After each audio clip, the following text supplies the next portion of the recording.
আমরা হাজার গুনাহগার হতে পারি, কিন্তু বুকে হাত রেখে এতটুকু বলতে পারবো সবাই, আল্লাহ আমরা গুনাহগার সত্য, কিন্তু আল্লাহ আমরা বেয়াদব না, আমরা বেয়াদব না। বেয়াদব সবসময় রহমত থেকে মাহরুম হয়।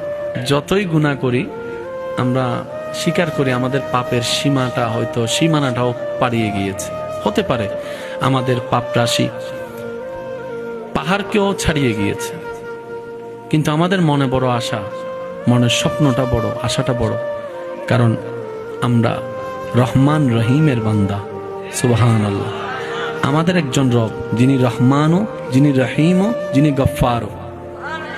নিজের দিকে তাকালে বাঁচার কোনো আশা, যখন রবের রহমতের দিকে তাকায় তখন জান্নাতের সুঘ্রাণও পেয়ে যায়। অনেক সময় এরকমও হয়, কিছু বান্দা আছে স্বপ্নে কল্পনায় জান্নাতের ঘ্রাণ পর্যন্ত পেয়ে যায়।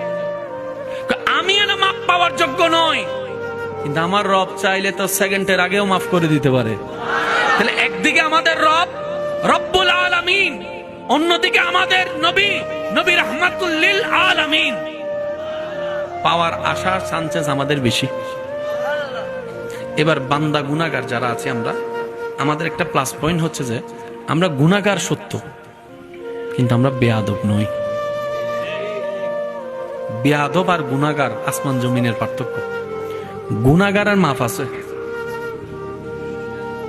আপনারা কি বলেন? গুনাহগারের মাপ আছে, বেয়াদবের মাপ কোথাও। আপনার ঘরও যদি একটু খেয়াল করে দেখেন, বেয়াদবের মাপ নাই। আপনার ঘরের কথা খেয়াল করে যদি দেখেন, বেয়াদবের মাপ নাই, কিন্তু গুনাহগারের মাপ আছে।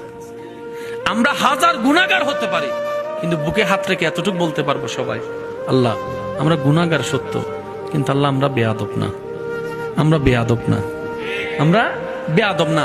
বেয়াদব সবসময় রহমত থেকে মাহরুম হয়। একটু জোরে বলেন না।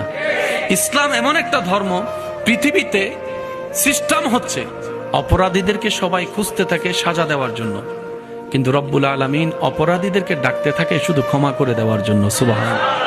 পৃথিবীর সিস্টেম, আপনার যেই লেভেল আছে, আপনি যদি আসামি হিসাবে চিহ্নিত হন, অপরাধী হন, আপনার সেই লেভেলটা নিচের দিকে নামবে, কখনো উপরের দিকে যাবে না।